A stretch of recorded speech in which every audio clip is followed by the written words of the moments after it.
ভাইরা আমার বাবাজিরা শুনুন, 3 দিনে মিলাদ, 40 দিনে মিলাদ, কিছু হুজুরের বলে বিদাত।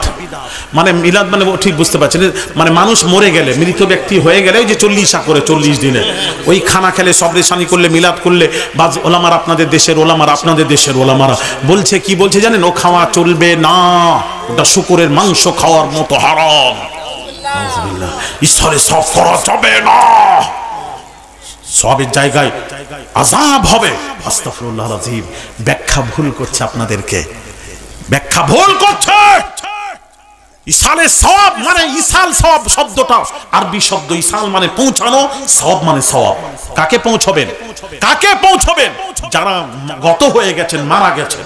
ফুরফুরা শরীফের মুজাদ্দিদুজ্জামান আলা হযরত দাদা হুজুর পীর কিবলা ফুরফুরা শরীফে 3 দিন ইসালে সওয়াব প্রতিষ্ঠিত করে গেছে, নাম দিয়েছেন ইসালে সওয়াব। 21, 22, 23 ফাল্গুন বসিরহাটে আল্লামা রুহুল আমিন বসিরহাটে আমিনিয়া মাদ্রাসায় বাবাজি 17, 18, 19 ফাল্গুন ইসালে সওয়াব প্রতিষ্ঠিত হয়ে থাকে। মাওলানা বাগে 13, 14, 15 তারিখে ইসালে সওয়াব প্রতিষ্ঠিত হয়ে থাকে। হিজরি শরীফে আমার ওয়ালিদ কিবলা ইসালে সওয়াব প্রতিষ্ঠিত করেছে। সব জায়গায় শব্দ হলো ইসালে সওয়াব। ইসাল মানে পৌঁছানো, সওয়াব মানে সওয়াব। সবাই আসবে, 3 দিন ব্যাপী ওয়াজ নসিহত হবে, তারপর তাদের রুহে পৌঁছানো হবে সওয়াব। তাহলে ইসালে সওয়াব যদি না চলে, তাহলে হুজুর কিবলার ইসালে সওয়াব প্রতিষ্ঠিত করে গেলেন কেন? প্রশ্ন, কথা ঠিক কিনা? আল্লাহর ওলিরা, আল্লামা বসিরহাটি হুজুর বলছেন, আমার পীর ও মুর্শিদ আল্লাহ রাসূলের আদেশ ছাড়া কোনো কাজ করতেন না। হ্যাঁ, তাহলে ফুরফুরার পীর বেদাতি করে গেছে না তুমি বেদাত?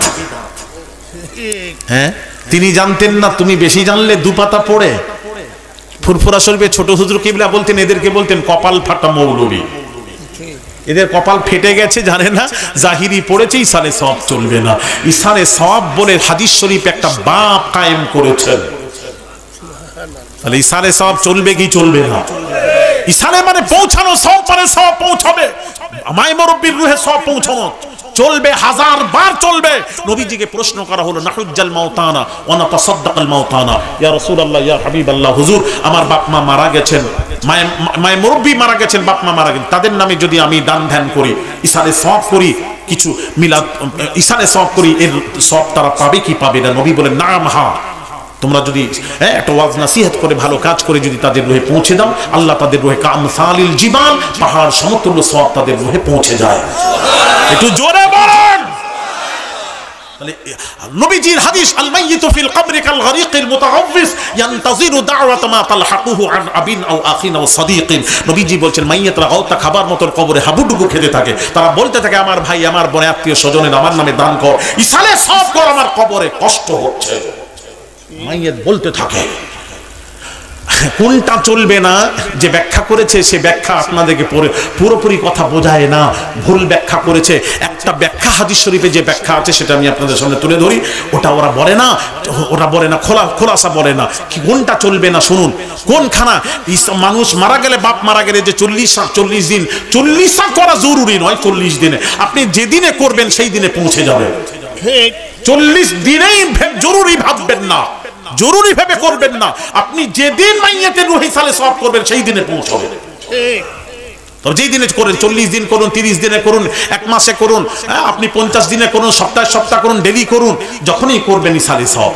এটা কখন কি কোনটা চলবে না ওটা একটু বলবো। নবী বলেছেন, ওই বাপ মারা গেলে যারা খাওয়ান দাওয়ান করে 40 দিন পর বা 20 দিন পর যে খাওয়ান দাওয়ান করে 15 দিন পর, ওই খানা খেলে দিল মুর্দা হয়ে যায়। এটা নবী বলেছেন, ওই খানা খেলে দিল মুর্দা হয়ে যায়। আর দিল যদি মুর্দা হয়ে যায়, তাহলে সব মুর্দা হয়ে গেল। ওটা কোন খানা বলেছেন নবীজি, ওটা খুলে ব্যাখ্যা করা উচিত ছিল। এরা বলে না, ওটা আমি আপনাদেরকে একটু ব্যাখ্যা করে শোনাবো। কোন খানা খেলে দিল মুর্দা হয়ে যায়?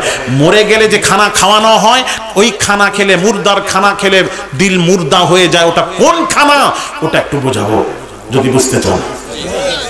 বোঝাবো? বাপ মারা গেছে, 3 জন ছেলে রেখে মারা গেছে, 1 জন নাবালক, 2 জন সাবালক। ভালো করে বুঝুন।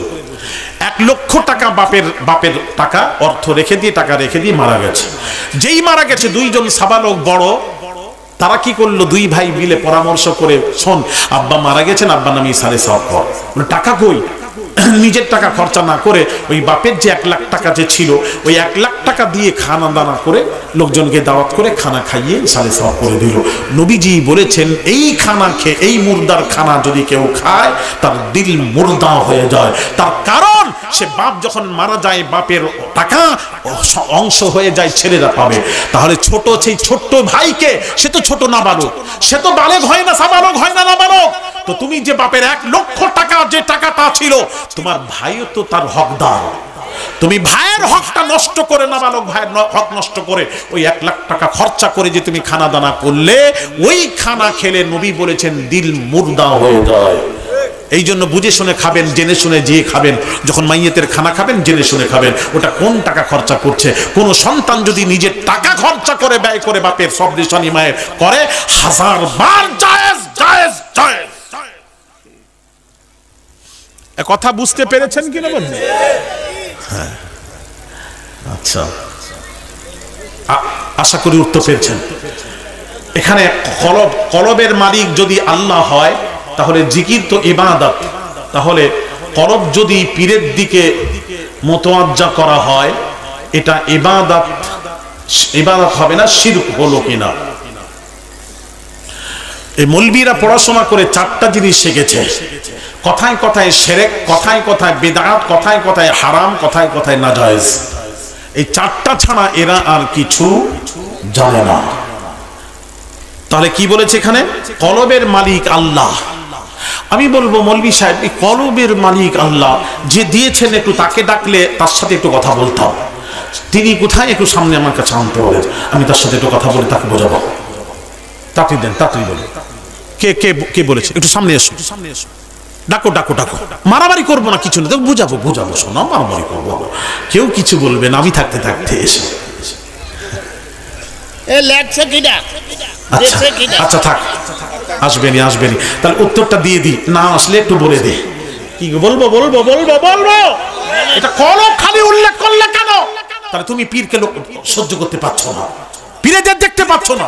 আচ্ছা আমি একটু প্রশ্ন করি, একটু উত্তর দেবেন ভাইয়ের আমার, বাবাজিরা বলুন তো দেখি, ইজ্জতের মালিক কে? আসতে বললে হবে না, জোরে বলতে হবে আল্লাহ। জিল্লতের মালিক কে? একটু জোরে বলেন না। সম্মানের মালিক কে? রুজির মালিক কে? সাহায্যের মালিক কে? আসমানের মালিক কে? জমিনের, এই জমিনের মালিক কে? আরো জোরে আল্লাহ। তো সবকিছুর মালিক আল্লাহ, জোরে বলুন। এই জমির মালিক আল্লাহ, ঠিক আছে, এখানে পর্যন্ত রাখেন।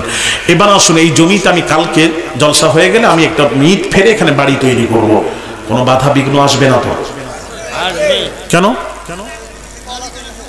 আরে কেন বলবেন তো? জমির মালিক তো আল্লাহ বললেন তো, কথা বলেন না কেন?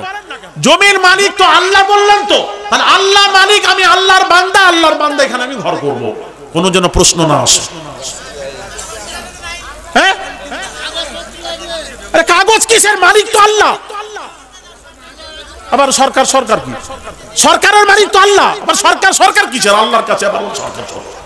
তাহলে তাহলে এই জমিতে যদি ঘর করি, তাহলে জমির যে মালিক সে ছুটে আসবে, এসে বলবে, হুজুর কি করছেন? আমি ঘর করছি। দাঁড়ান, ঘর করার আগে জানেন এই জমির মালিক কে? জানেন এই জমির মালিক আমি আব্দুর রহমান। ওরে বাবারে, জমির মালিক আব্দুর রহমান, জমির মালিক আল্লাহ, শিরক। শিরক না? এটাও শিরক। সাহায্যের মালিক আল্লাহ, তাহলে কোন মানুষের কাছে সাহায্য চাওয়া শিরক।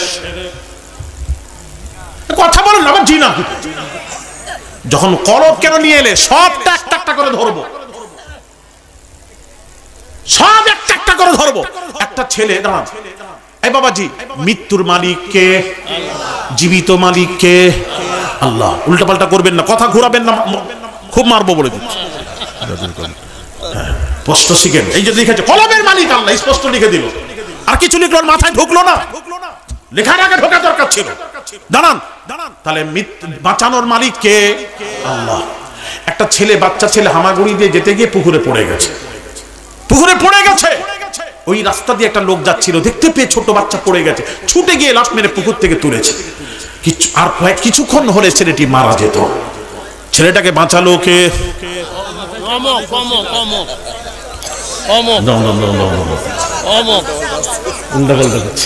এই ছেলেটাকে বাঁচালো কে? বাঁচানোর মালিক কে? ছেলেটাকে বাঁচালো কে? আল্লাহ। কি আল্লাহ হাত বাড়িয়ে বাঁচালো? কথা বলে না কেন? ওসিলা, ওসিলা। এই যে পীরের কলব, এটা হলো পীর ওসিলা, ওসিলা। কথা ঠিক কি না? ওসিলা, ওসিলা। আসল কলবের মালিক তো আল্লাহ, জমির মালিক আল্লাহ, ইজ্জতের মালিক আল্লাহ। এটা ওটা মাজাজি, ওটা বলছে হাকিকি অর্থে আল্লাহ। আর দুনিয়ার যে মালিক আব্দুর রহমান, আব্দুল সালাম, আব্দুল গাফার, আব্দুল সাত্তার, এটা হলো মাজাজি অর্থে। কথা বোঝো না, ফাজলামু করছো। হ্যাঁ, কথা বুঝতে পেরেছো? ফাজলামু করছে। হ্যাঁ, কি হলো? কি বলছে? আর একটা প্রশ্ন এসেছে, এটা উত্তর দিয়ে দিই। আমি 4 রাকাত, 3 রাকাত অথবা 2 রাকাত ফরজ নামাজ জামাতে আদায় করিতেছি। এর মধ্যে হঠাৎ করে আমার বায়ু হয়ে গেল। এমতো অবস্থায় আমি বাকি নামাজ ইমামের পেছনে আদায় করিলাম, তাতে আমার নামাজ হবে কি না? আমাদের ইমাম সাহেব বলিয়াছেন নামাজ হবে। যে ইমাম সাহেব বলেছেন সে বেচারা কিছু জানে না। বাদকর্ম হলে নামাজ থেকে বেরিয়ে যেতে হবে, নামাজ হবে না। কথা ঠিক কি না? নামাজ হবে না, যিনি বলেছেন আসলে জানেন না। নাম্বার 2 প্রশ্ন, আমরা এতদিন হুজুরদের মুখে শুনিয়াছি মানুষ নাপাক পানির দ্বারা সৃষ্টি হইয়াছেন, কিন্তু এখন কোন আলেম বলিতেছেন মানুষ পবিত্র পানির দ্বারা সৃষ্টি। কোনটা সঠিক? নাপাক পানির দ্বারা সৃষ্টি। মানুষ নাপাক পানির দ্বারা, বীর্য দ্বারা সৃষ্টি, নাপাক পানির দ্বারা। 3 নম্বর কি? ষষ্ঠ টুপি নাকি হাফেজ, হাফসাট, ও হাফসাট টুপি দ্বারা, টুপি ছাড়া চেয়ারে বসিয়া ও সুন্নাত নামাজ আদায় হবে কি? হাফসাট পড়লে নামাজ, টুপি ছাড়া হাফসাট পরে, প্যান্ট শার্ট পরে, হাফসাট পরে যদি নামাজ পড়ে, নামাজটা কেমন হবে জানেন? ঘর আছে, ছাদ নেই। এই কথা কি বললাম? ঘর আছে, ছাদ নেই। এখান পর্যন্ত পুরো হাঁটু তুললে মাকরু হয়ে যায়, নামাজ কমজোর হয়ে যায়।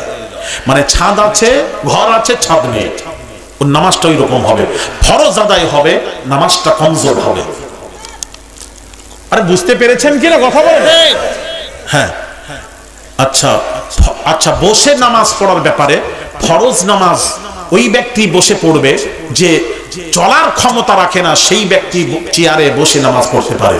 আর যে যদি ঘর থেকে, অনেকেই দেখে ঘর থেকে হেঁটে হেঁটে এসে মসজিদে চেয়ারে বসে বসে নিয়ত করে, বসে যদি নিয়ত করে নামাজের মধ্যে কিয়াম ফরজ, বসে যদি নামাজ পড়ে তার কিয়াম ফরজ ছেড়ে গেল, আর ফরজ ছাড়লে নামাজই নামাজ হয় না। তাহলে যে ব্যক্তি হেঁটে হেঁটে এসে নিয়ত করে নামাজ পড়ে, সে রুকু সাজদা করতে পারে না, তাকে দাঁড়িয়ে না নিয়ত করতে হবে। রুকু সাজদা করতে পারে না, সে রুকু সাজদার সময় চেয়ারে বসে ইশারায় পড়তে পারবে। আর যদি হেঁটে হেঁটে এসে যদি চেয়ারে বসে, ফরজ ছেড়ে যাবে, ফরজ ছাড়লে তার নামাজই নামাজ, জিন্দেগি ভর পড়লে নামাজ হবে না। কথা বুঝতে পেরেছেন? কথাও বলেনি কিছু।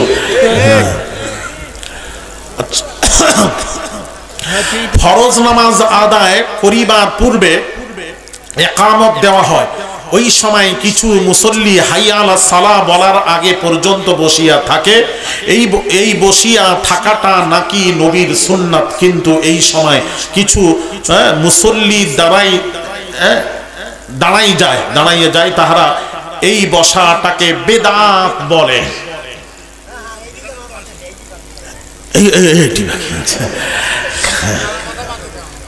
সহিহুল বুখারী, সহিহুল বুখারী, সহিহুল বুখারী। সাহাবীরা, ওই মুয়াজ্জিন হযরত বিলাল যখন মসজিদুন নববীতে আযান দিতেন, সাহাবীরা পূর্বেই আকামাতের পূর্বে দাঁড়িয়ে যেতেন। নবীজি কি বললেন? সহিহ বুখারী হাদিসটি রয়েছে, ইযা উকিমাতিস সালাতু, যখন ইযা উকিমাতিস সালাতু যখন আকামাত দেওয়া হয়, নামাজের আকামাত যখন হয়, নবীজি বলছেন ফালা তাকুমু, তোমরা দাঁড়াবে না। তোমরা তাকবীর হলে, আকামাত হলে দাঁড়াবে না। নবী দাঁড়াতে নিষেধ করেছেন। কতক্ষণ, কখন দাঁড়াবো? হাত্তা তারাউনি, রাসূল বলেছেন আমাকে না দেখা পর্যন্ত দাঁড়াবে না। রাওয়াহুল বুখারী। জোরে বলো সুবহানাল্লাহ, আরো জোরে। ভাইরা আমার, বাবাজিরা, তাহলে আজান হয় নামাজের জন্য, আজান নামাজের ডাক, আজান হয় নামাজের জন্য, আকামাত হয় জামাতের জন্য, আর হাইয়া আলাস সালাহ হাইয়া আলাল ফালাতে দাঁড়ানো নবীজির জন্য। আরেকটু জোরে। কার জন্য? নবীজির জন্য।